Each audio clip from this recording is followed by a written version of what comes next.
all, and thank you for joining us here on Rwanda Television News tonight. We do hope you had yourselves a very productive Thursday. Now here's a sneak peek at our edition tonight. President Paul Kagame has emphasized that the insecurity in the Democratic Republic of Congo cannot be resolved through conflicts. A significant number of Congolese refugees who had been sheltered at the Rugerero temporary camp have returned to their homes 2 days after the M23 took control of the city of Goma. On the international scale, Iran has stepped up its efforts to recruit spies in Israel.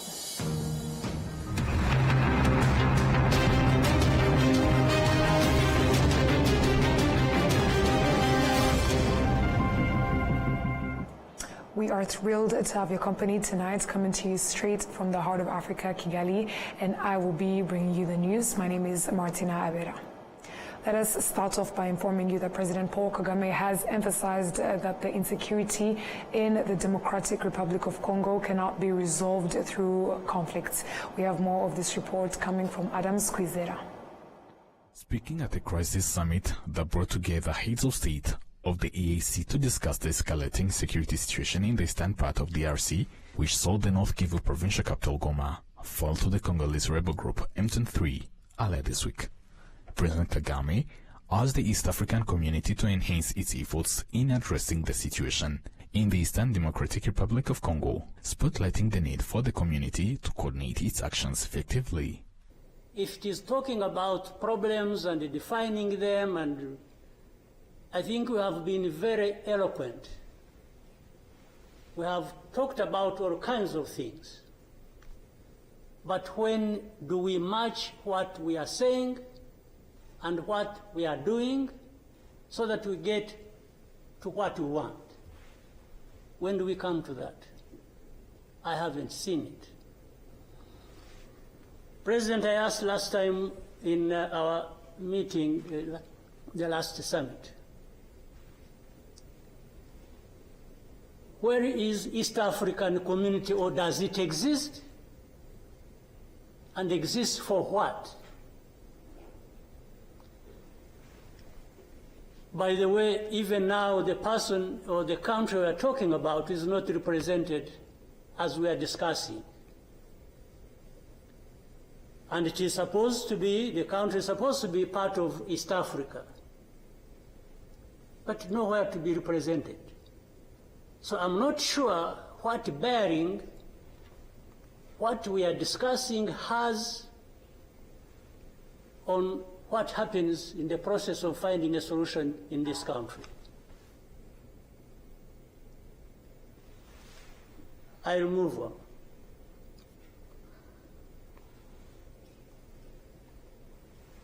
The conflict that was created from the time we had the East African community get involved in trying to help in Congo, and later on when the East African force was trying its best and we are seeing progress, Tshisekedi decided they are not doing what he wanted and went to SADC. SADC agreed they would come and do what he wanted and sent everybody packing. And that we complied and kept quiet. What really did we expect to come out of this? On this point, the head of state emphasized that while the collaboration with the EAC exists, it alone cannot solve the problem unless the concerned parties demonstrate genuine willingness to address it. But even if we were doing everything right, all of us, nothing is going to come out of it until those mainly concerned are also part of it and participating and contributing to the success of the process through which they are getting the support. But if the parties decide or accept to be manipulated, because, and by the way, that's exactly what happened. And I think in Congo, there are experts for doing that. They would go to one party and promise them something, and then they would decide to keep quiet about what is obviously going to result into problems like we are seeing now. President Kagame also reiterated that the process cannot be an end in itself, cautioning against the belief that this issue can only be resolved militarily. They talked about Rwanda, they talked about the Nairobi process. Honestly, even here, maybe you will help me understand what all this means. The processes became an end in themselves. And the people leading these processes became more important than the results of the processes. The Nairobi process became a Uhuru process. Then the Rwanda process, it's like you can't say anything that will displease President Lorenzo. Definitely, this does not help deal with such a serious matters as we are faced with today. That in the end, just because they can't be addressed, we have such a situation that, like we have now. And if anybody, and above all, I don't understand how Tshisekedi keeps thinking that he will resolve the problems to do with rights of people militarily. Although the 24th EAC Extraordinary Summit was held virtually, President Felix Tshisekedi of DRC did not attend. Among the resolutions adopted were the ceasefire of the FLDC and M23, a request for the Congolese government to protect diplomatic missions. The summit also called for peaceful settlements of the conflict and strongly urged the government of DRC to directly engage with all stakeholders, including M23 and other armed groups that have grievances. Adam Squizera, RwandaTV News. Not moving far from regional matters, seasoned political analysts of the East African Community politics say that the disunity among some leaders of member states could lead to its collapse if cooperation continues as it is now. William Evans Mutabazi with more.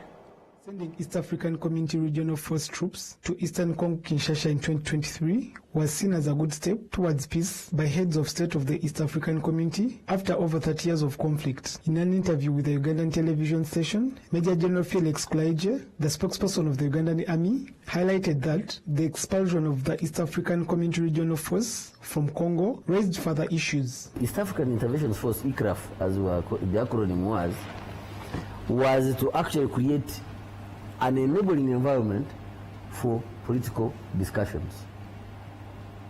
It's history.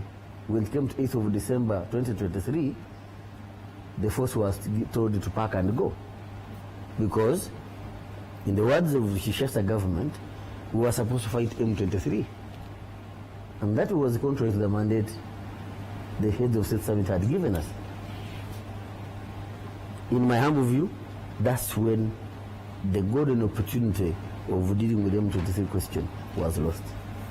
The situation soared further as countries like Tanzania and Burundi sent their troops to Congo to combat M23. Aloys Mtabingwa, a former Deputy Secretary General of the East African Community, explained that this was indicative of betrayal from countries that did not want the negotiation process to be effective and was often influenced by a genocidal ideology. The mission that was to be executed by the East African Community Regional Force appeared different from what other member states were interested in. In its face value, we can say that whoever sent troops to Eastern Congo catalyzed the disagreements. SADC should have never even dared to send its troops to work along the government to suppress its own citizens who are fighting for their own survival. This is looked at as a sign that the genocidal ideology has taken root in the region through Congo. Afurika y'Uburasirazuba ifite ikibazo gikomeye. The East African community is faced with a serious challenge. Its members are not united and they have double standards and political hypocrisy. If this continues like this, the community risks being dissolved. In a virtual meeting with East African heads of state addressing the security issues in Eastern Congo, His Excellency President Paul Kagame expressed concerns, saying that the silence of the East African community is so loud and culminates in the interests of some member states. But when do we match what we are saying and what we are doing so that we get to what we want? When do we come to that? I haven't seen it. President, I asked last time in our meeting, the last summit, where is East African community, or does it exist? And exist for what? By the way, even now the person or the country we are talking about is not represented as we are discussing. And it is supposed to be, the country is supposed to be part of East Africa, but nowhere to be represented.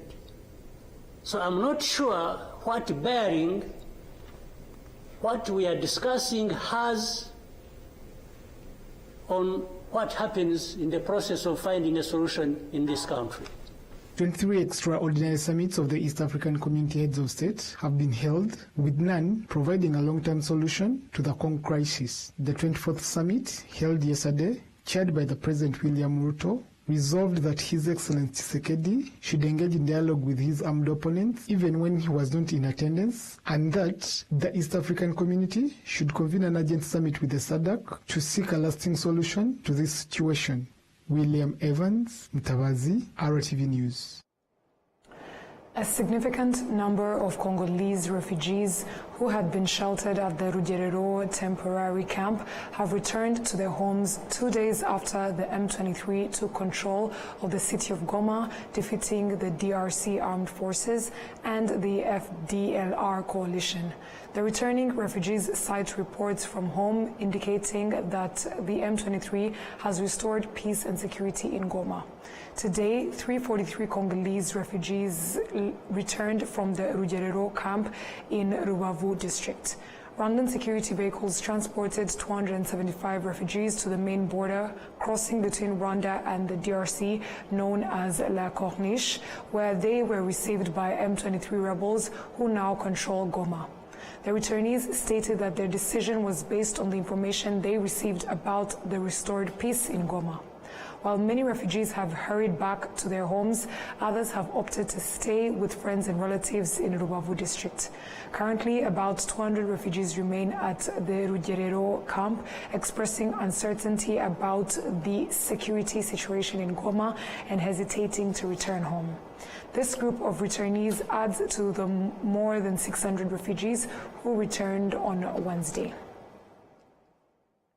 Moving ahead, the Rwanda Defense Force has graduated 531 Special Operations Force personnel after they completed 11 months of specialized combat training course at the National Basic Military Training Center in Kirehe district. The graduating cohort includes 46 officers and 485 other ranks. The pass-out ceremony was presided over by the Chief of Defense Staff of the Rwanda Defense Force, General M.K. Mubarak. The RDF Chief Defense Staff congratulated the newly trained personnel for successfully completing a rigorous 11 months specialized combat training course, highlighting their resilience and determination throughout the program. He noted that the skills acquired would significantly enhance their operational effectiveness, urging them to prioritize discipline as a fundamental value within the Rwanda Defense Force. The city has thanked instructors for their commitment in developing the trainees into skilled soldiers prepared for special operations. At the ceremony, the top 3 performers were recognized for their outstanding achievements, with Captain Sam Muzairwa being awarded the overall best performer. Lieutenant Moise Butati Gakwandi came in second, while Nahemia Gakunde Kwibuka secured 3rd place. During 11 months of special operations training, the trainees were equipped with advanced tactical skills vital for special operations, including shooting heavy and small arms, hand-to-hand combat, river and water crossing, military map reading, reconnaissance, combat engineering, airborne and mountaineering operations, and advanced first aid. These skills are aimed at preparing RDF forces to defend the territorial integrity and safeguard the national sovereignty of Rwanda. On behalf of the Rwanda Defense Force leadership, Major General Wilson, commander of the Mechanized Infantry Division, on Thursday morning briefed the Rwanda Security Forces contingent ahead of their deployment to Cabo Delgado province, Mozambique. The briefing held at the Kami military barracks in Kigali included members of the RDF and the Rwanda National Police as they prepare for their mission based on bilateral arrangements between Rwanda and Mozambique. Addressing the contingent, Major General Gusimisiriza urged them to uphold RDF's values, maintain discipline, and embody teamwork to effectively represent Rwanda. This mission highlights the continued partnership between Rwanda and Mozambique, reinforcing the agreements that strengthen cooperation between the 2 nations. Citizens facing the risk of property auctions due to outstanding bank debts are being encouraged to consider selling their assets themselves to settle their loans, thereby avoiding a depreciation in value. The Minister of Justice and Attorney General Dr. Emmanuel Ugirashebuja emphasized that property auctions occur only after a negotiation process between the borrower and the lending bank, with auctioning serving as a last resort. He advised individuals to explore selling their property proactively to repay their debts rather than waiting for the bank to initiate the auction process. In the event of disagreement related to the loan you have been granted, if it becomes impossible for you to repay the debt through feasible means, you may consider taking the property and selling it to settle debt with the bank. This should be done if it is only remaining option to repay the debt, avoiding losses or further complications for both parties, as the lender would not benefit from any interest. Legal experts suggest that enhancing the technology used in auctions could help address some of the challenges associated with the process.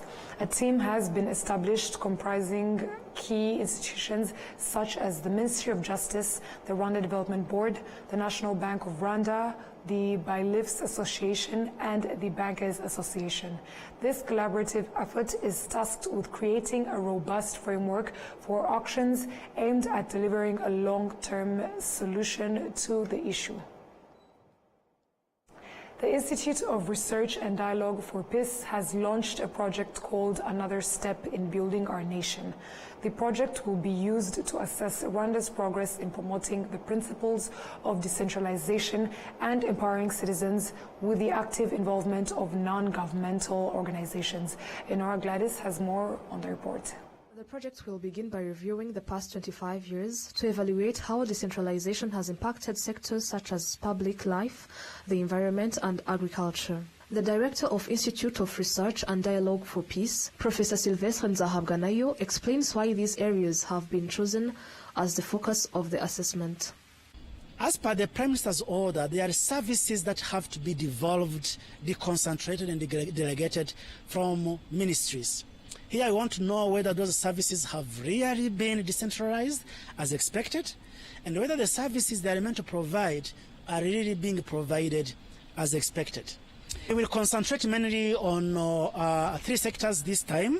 We will concentrate on the sector of health, agriculture, but also environment.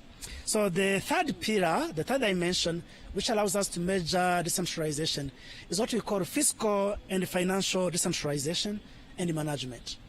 What is at issue here is to know whether decentralized entities have the financial capacity, not only of collecting revenue, but also of using those revenues as expected. Here comes in financial management capacity. Do they manage the budget that they have been allocated fairly well and as required? Non-governmental organizations will play a significant role in conducting the assessment, focusing on the lives of citizens. They believe that bringing together these organizations and monitoring the process of decentralization will lead to significant changes. Mahoro Margaret, a member of Interpeace Rwanda, shares her thoughts on this involvement. The contribution of this framework to what have been in existence is to measure using the indicators. Now the framework has highlighted the indicators that measures through scales, through percentages. It will help to improve the progress. It will take in a certain period of time, and then after this, the certain period of time, then will be measure another other indicators. So now it's only 3 indicators. I mean, it's 3 sectors, and then 88 indicators. So after this period, we'll also measure other sectors. The governor of the Eastern Province, Rubingisa Prudence, states that this initiative is expected to address the existing challenges in the implementation of decentralization policies. This project will be carried out in collaboration with Norwegian People's Aid, Transparency International Rwanda, and is funded by the UK's Department for International Development. The project will also be tested in 5 districts, including Gasabo, Musanze, Gisagara, Karongi, and Bugesera, with subsequent studies planned across the entire country.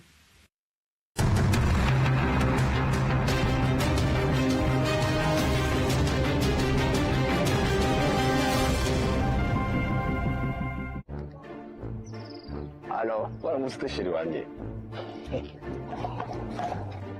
Utekereza ko guhora wiziganya n'umushu ari byo birenze? Natwe niko tubibona. Ubona nta cyakurutira kugaragaza impano yawe. Niko bimeze. So guys, uyu munsi tugiye kuganira tugaseke. Agaseke njye gafite byinshi. Kamari, ese wowe akumara iki?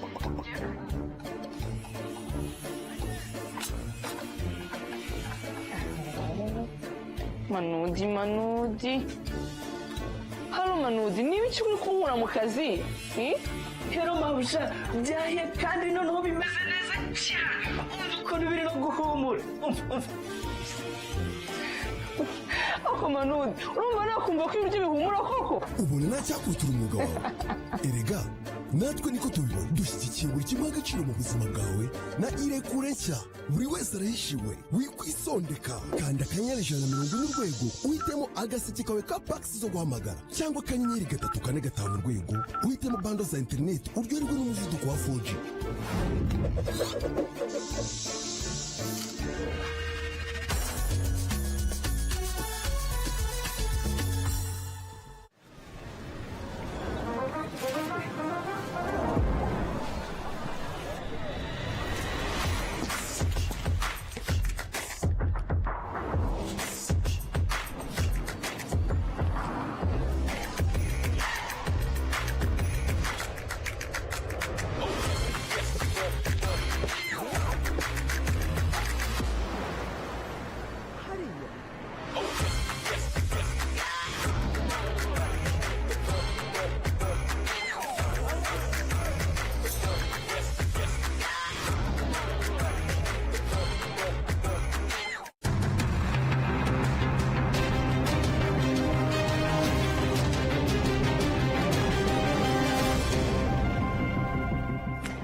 Welcome back, and thank you for sticking with us on RTV News. Heading over to the international scene, Iran has stepped up its efforts to recruit spies in Israel. Authorities in Israel say they have arrested more than 30 in the past year, with 2 army reservists detained this week. One of them is accused of giving Iran classified information on Israel's Iron Dome anti-missile system. Israelis are shocked that in the midst of a war being fought against arch-enemy Iran and Iranian proxies Hamas and Hezbollah, more Israeli citizens have been recruited to spy for Iran than ever before in Israeli history. The latest arrested are 2 Israeli army reservists, including one whom Israeli police officials allege provided Iran classified material on Israel's Iron Dome anti-missile system. Iran targeted several army bases in their 2 ballistic missile attacks on Israel in April and October 2024. Attacks Israeli security analysts say were based partly on information that the alleged Israeli spies handed over to Iran. We know that while the first Iranian attack, the bases that were attacked, for example, with Golani Infantry Brigade and Rafael in the north, were very much targeted by the Iranian with the aid of people that are going there to picture from the outside with the accurate GPS. The 2 Army reservists join about 30 others who have been arrested or convicted of spying for Iran since the war began. There are so many spy suspects that the Israeli prison system has had to open a new wing at the Rimonim facility, in which these detainees are held in harsh conditions similar to those of Hamas militants charged with terrorist offenses. Israel television reports Iran has been recruiting spies by offering high-paying work on the Telegram messaging app, from $20 for spray painting anti-government graffiti to $4,000 for kidnapping Israeli officials. So far, analysts say the alleged spies were caught before they could undertake extreme actions. Once you understand that something is wrong or something is suspicious, or you go to the extreme, they already got you. Because you did some sensitive missions, they can say, okay, I will go to your wife, I will go to your family, to the police, never mind. And then you're stuck. Almost all of the alleged spies arrested during the last year are Russian-speaking immigrants to Israel. The Jewish state hosts more than 1 million Russian immigrants, a community in which many are struggling financially and have complained about the lack of support from Israeli institutions. Some of those arrested have cited economic motivations for their activities. Some of the ex-Russian population in Israel have been hit particularly hard by the economic downturn as a result of the war or by extended military service. Iran's successful campaign to recruit spies in Israel comes as expectations grow here for an Israeli attack on Iranian nuclear facilities in the coming months, according to Israeli analysts. Linda Gradstein, VOA News, Jerusalem. Heading over to the U.S., more than 24 bodies have been recovered after an American Airlines regional passenger jet collided with a military helicopter near Reagan Washington National Airport on Wednesday night. The airliner had 64 people aboard. The helicopter had 3 people aboard. VOA once more. Multiple deaths have been reported after a passenger jet and U.S. Army Black Hawk helicopter collided mid-air and crashed into the Potomac River Wednesday night near Reagan Washington National Airport. Police said several agencies were involved in a search and rescue operation in the river. The airport said late on Wednesday that all takeoffs and landings had been halted as emergency personnel responded. The Federal Aviation Authority said PSA Airlines was operating a regional flight for American Airlines, which had departed from Wichita, Kansas. American Airlines said 60 passengers and 4 crew were on the plane. A U.S. official said 3 soldiers were aboard the helicopter. There were no confirmed reports of survivors, and CBS News said at least 18 bodies had been pulled from the water. Officials said they were still in rescue mode. Reuters White House reporter Trevor Honeycutt was at the airport. As I'm here, I'm seeing relatives trickle in little by little through the night with no answers about what has happened to their relatives. They are just looking for information, and for the most part, they are not finding it here at the area where they are all being staged with other friends and family members who are looking for their loved ones. In a post on social media, U.S. President Donald Trump asked why the crash wasn't averted. He called it a, quote, bad situation that looks like it should have been prevented. New Defense Secretary Pete Hegseth said the Pentagon was launching an immediate inquiry into the circumstances of the crash. And that VOA story marks the end of our bulletin. Before we close off, let's have a recap of our headlines. President Paul Kagame has emphasized that the insecurity in the Democratic Republic of Congo cannot be resolved through conflicts. A significant number of Congolese refugees who had been sheltered at the Rugerero temporary camp have returned to their homes 2 days after the M23 took control of the city of Goma. On the international scale, Iran has stepped up its efforts to recruit spies in Israel.